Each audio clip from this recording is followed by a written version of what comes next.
शुभम भवति कल्याणम आरोग्यम धन संपदा आत्मज्योति प्रकाशाय दीप ज्योति नमस्तुते।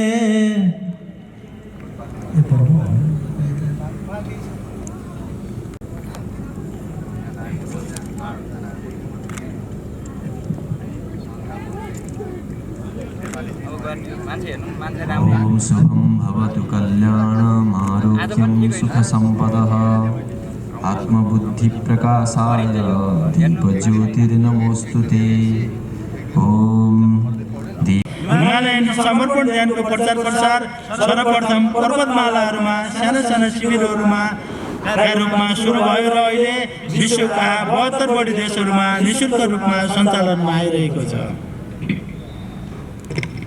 हिमालयन समर्पण ध्यान आश्रम भारतमा 8 स्थलमा र Singapore, Germany, UK, Australia, South Africa र अमेरिकामा रहेका छन्। नेपालमा पनि हिमालयन समर्पण आश्रम र तथा गुरुशक्ति धाम निर्माणका लागि जग्गा खोजी गर्ने कार्य भइरहेको छ। ध्यानको यो संस्कारलाई theosophical society UK, red cross society association भारतको आयुष मन्त्रालयले पनि अनुमोदन गरिसकेको छ। स्वामीजीले विभिन्न वर्ग विशेषलाई ध्यानको आवश्यकता मध्यनजर गरी विशेष वर्ष घोषणा गर्नुभएको छ, जस्तै युवा वर्ष, किसान वर्ष, महिला वर्ष, रक्षक वर्ष तथा डाक्टर वर्ष। श्री शिवकृपानन्द स्वामीजीले नेपालबाट प्राप्त हिमालयन ध्यान संस्कार परम्परालाई विश्व सामु प्रचार प्रसार गरिरहनु भएको छ। फलस्वरूप नेपाल सरकारबाट नेपाल भ्रमण वर्ष 2020 को लागि पर्यटन सद्भावना दूतको रूपमा उहाँ नियुक्त हुनुभयो।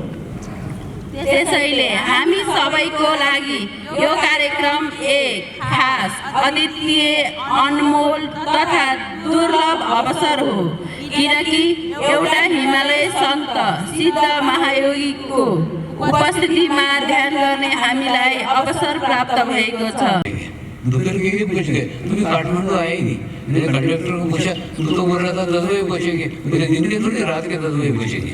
उस समय ना इतना कच्चा रोड था, मिट्टी का रोड था, मैंने एक बस अगर चली जाएगी उसके बाद 3-4 किलोमीटर जाने के बाद भी दूसरी बस जाती थी, क्योंकि दूर उड़ती थी, चली दूसरी बस जा ही नहीं सकती थी। ऐसे स्थिति में रात को आकर के 10 बजे काठमांडू पहुंचा। तो उसके बाद में एक होटल में रुका। दूसरे दिन सवेरे पशुपतिनाथ के दर्शन करने के लिए गया, तो देखा तो पुजारी मेरा इंतजार ही कर रहे थे। मुझे बहुत आश्चर्य लगा कि मैंने तो मेरे ऑफिस में भी नहीं बताया, मैंने तो मेरे घर पे भी नहीं बताया, तो इनको कैसे मालूम कि मैं आने वाला हूँ।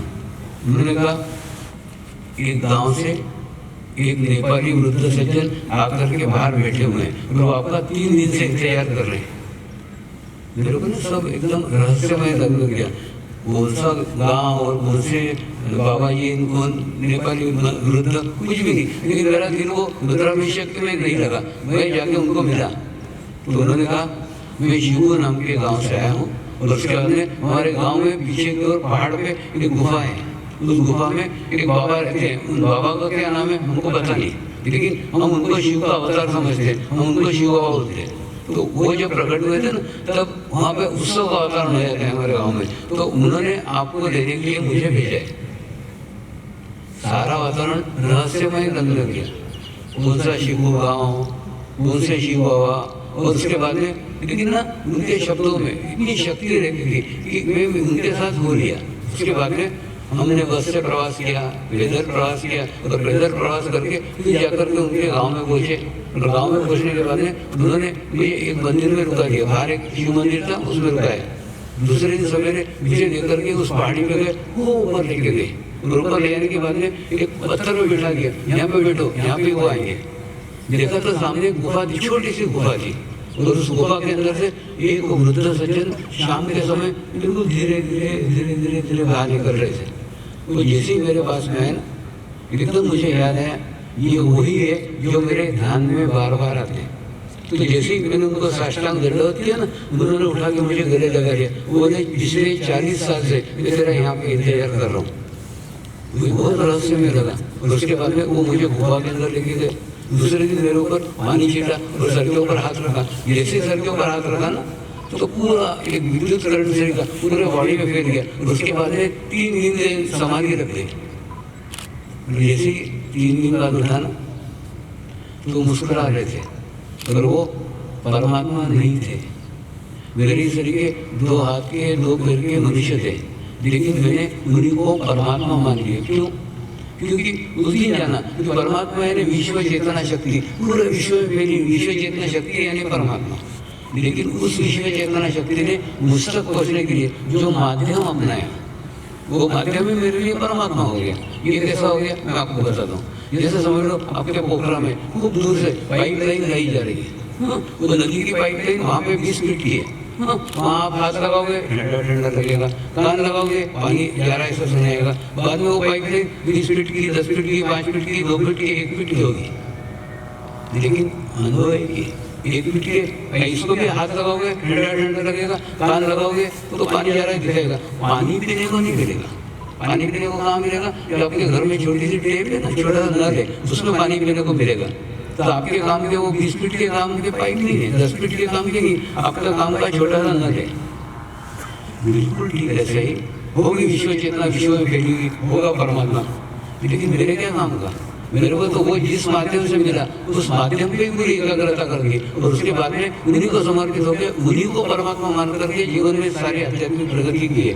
और उन्होंने अंतर्मुखी रह करके ये 40 साल साधना की थी, वो साधना 3 दिन के अंदर मुझे सौंप दी और सौंपने के बाद में मेरी परमात्मा की खोज खत्म हो गई। ये बहुत बड़ा है। और दूसरा जो गुरु साक्षात परब्रह्म हम बोलते हैं ना, बार बार बोलते हैं, लेकिन उसका अनुभव, उसकी अनुभूति मुझे एक क्षण में हुई। क्यों बोलते हैं? क्यों कहा गया है गुरु साक्षात परब्रह्म? एक अनुभूति के द्वारा मैं विश्व भर में घुमाऊँ, विश्व के अनेकों उपासना पद्धतियों का अध्ययन किया है। कहीं पे भी दुनिया में कहीं पे भी परमात्मा यानी जो नहीं है वो जीवन, तो परमात्मा की परिकल्पना केवल अपने पास है, अपने यहाँ है, अपने यहाँ कहा जाता है गुरु साक्षात परब्रह्म। क्यों? क्योंकि गुरु परमात्मा नहीं है, लेकिन उसके माध्यम से बहने वाली चेतना शक्ति परमात्मा है। उसके अंदर से जो चैतन्य बहता है, उसके अंदर से वाइब्रेशन जो बहते हैं, हमारा चित्त उसके ऊपर होना चाहिए। हमारी क्या आदत है?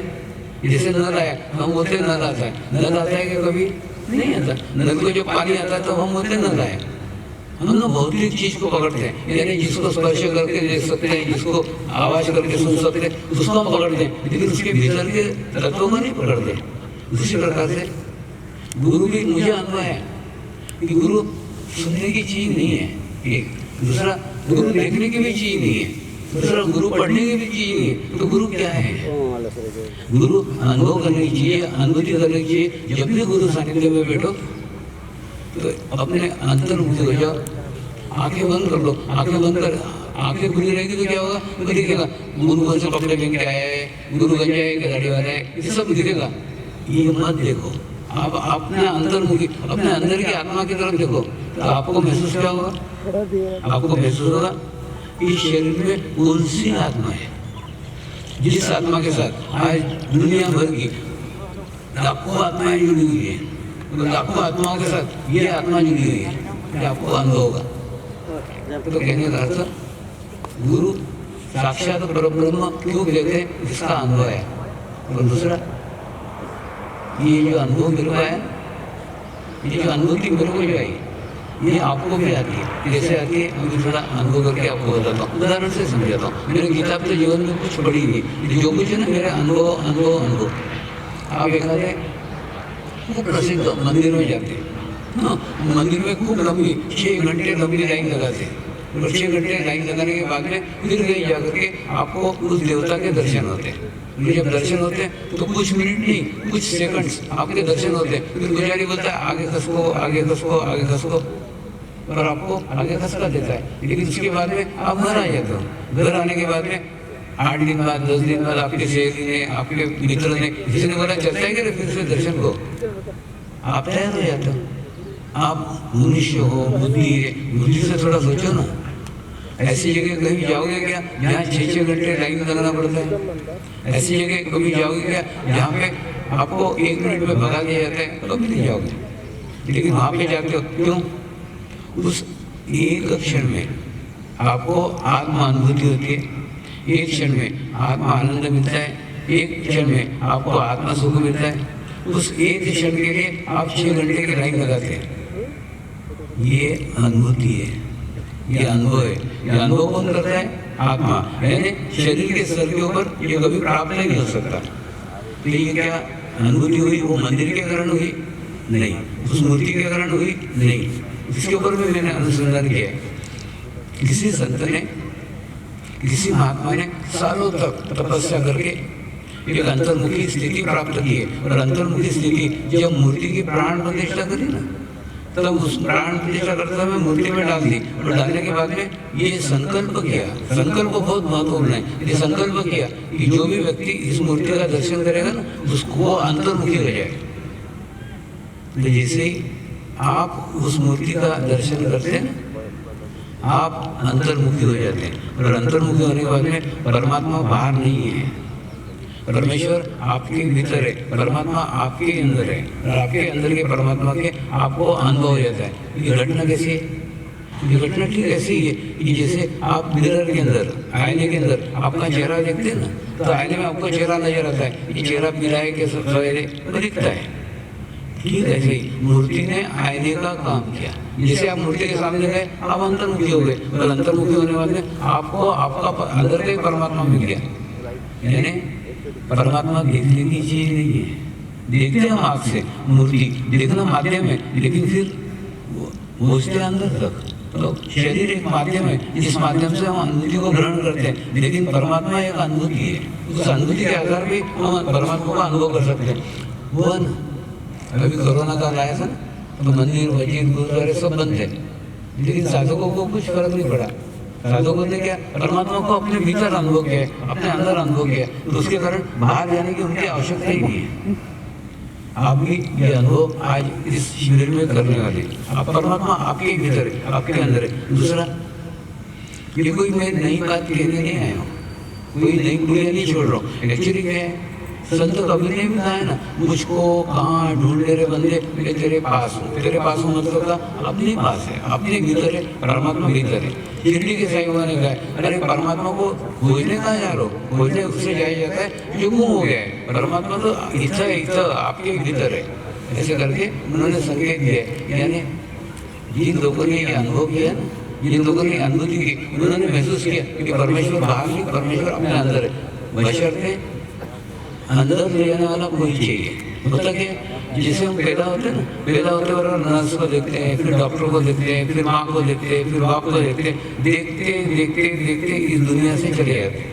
यानी हम मर जाएंगे, लेकिन देखते ही रहेंगे जिंदगी भर। कभी भी अंतर्मुखी भी होंगे, कभी भी अपने आप को नहीं देखेंगे। अपने आप को देखना आवश्यक है ना, लेकिन अपने को अंतर्मुखी करने के लिए, अपने आप को देखने के लिए कोई मिरर चाहिए, कोई आईना चाहिए, जो मिरर आपको आपसे मिला दे।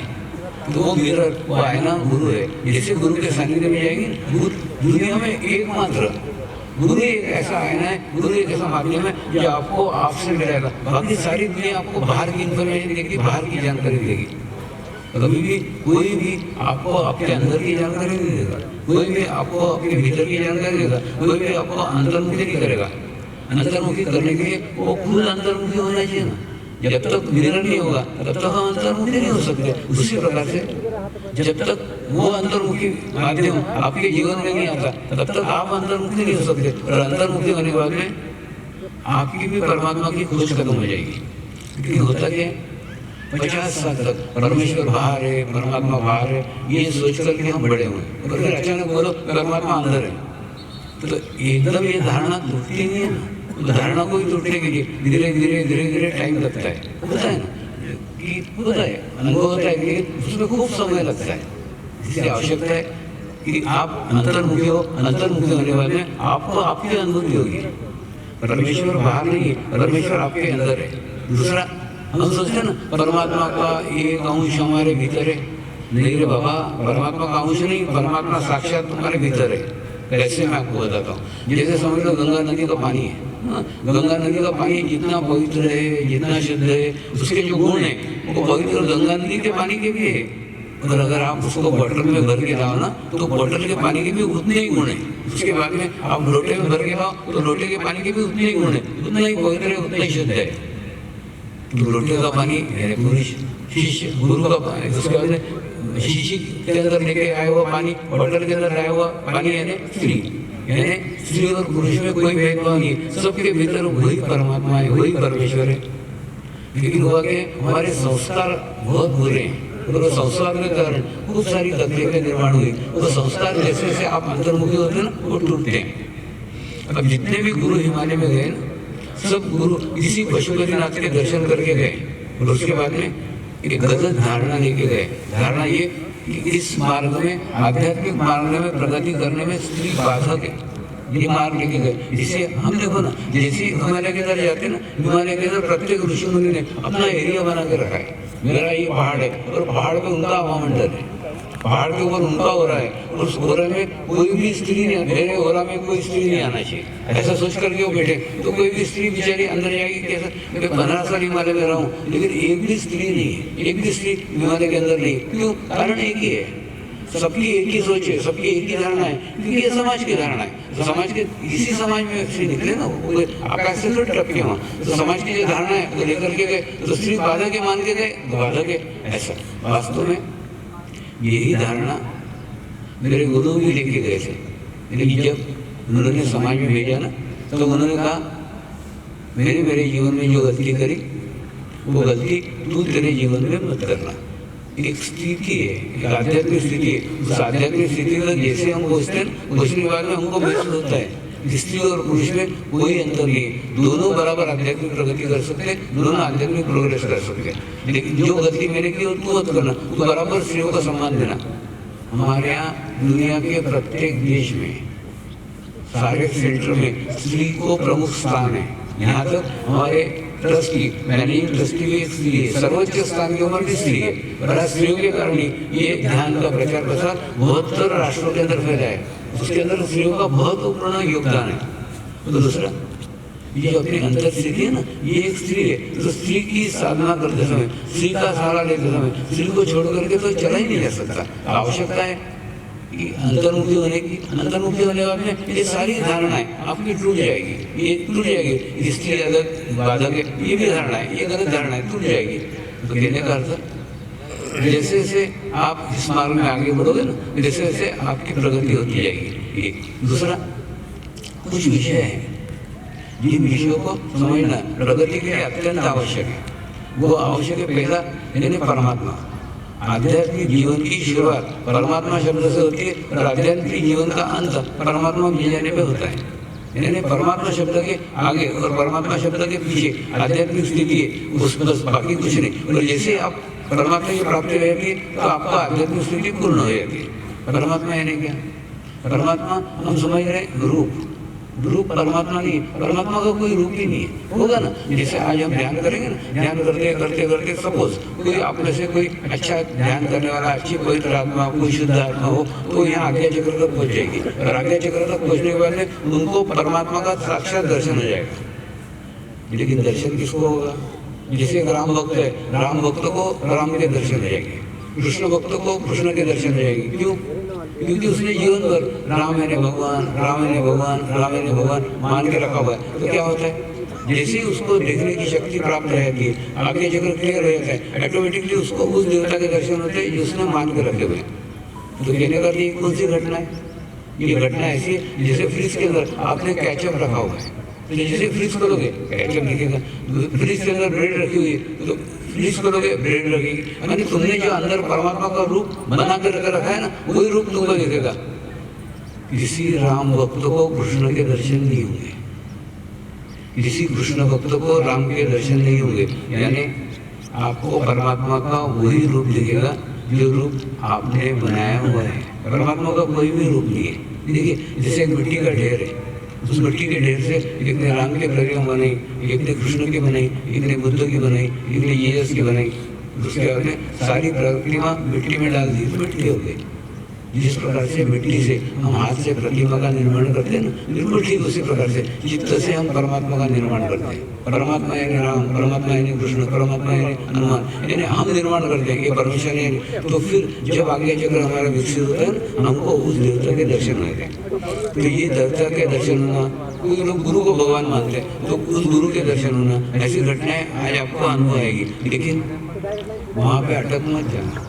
बता क्या मतलब, अरे मेरे को तो राम के दर्शन हो गए, इतना अहंकार आ जाएगा कि वो आदमी उसके ऊपर आगे बढ़ेगा ही नहीं। एक और दूसरा क्या, ये राम के दर्शन होना अच्छा भी है, बुरा भी है। अच्छा ये कि आप आगे चक्र तक पहुँच गए। मेरे कनाडा जाने को था, तो मुंबई के एयरपोर्ट के ऊपर पुलिस ऑफिसर खूब दौड़ते दौड़ते हाफते आया। उसके बाद में बहुत दिन बाद मुझे मिला था। बोले स्वामी क्या आप बोलते हो निर्विचार रहो, निर्विचार हो। कैसे निर्विचार रहे? देखो ना कितने बम फूट रहे हैं, कितना आतंकवाद फैल रहा है, कितना भ्रष्टाचार फैल रहा है, दुनिया कितनी खराब है। मैंने बोला ये तेरे को दिख रहा है? मेरे को दिख रहा है। हिमालय की गुफा में से आया, आज 72 राष्ट्रों तक पहुंचा हूँ, कितने हजारों लोगों ने ध्यान सीखा है, हजारों सेंटर्स बन रहे हैं, मुझे ये दिख रहा है।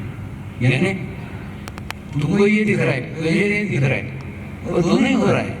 तो उसको मैंने बताया, वही आज आपको बता रहा हूँ कि प्रत्येक दिन नहीं, याद रखो इसको, प्रत्येक दिन नहीं, प्रत्येक क्षण, प्रत्येक समय, जब जब इस दुनिया में अच्छी घटना घटेगी ना, तब तब इस दुनिया में बुरी घटना घटेगी। प्रश्न है आपका चित्त कहाँ पे है? आपका चित्त अगर अच्छी जगह, आप अच्छी चीज ग्रहण करोगे। अगर आपका चित्त बुरी जगह, आप बुरी चीज ग्रहण करोगे। यानी आपका चित्त ग्रहण करता है, और चित्त आत्मा की आँख है। दूसरा, जिस प्रकार से है ना, हम खाना खाते हैं, धष्ट पुष्ट होने के लिए अच्छा अच्छा खाना खाते हैं, शरीर को स्ट्रांग करते हैं, शरीर को मजबूत करते हैं। ठीक है, ऐसे ही आत्मा को भी स्ट्रांग करने की आवश्यकता है।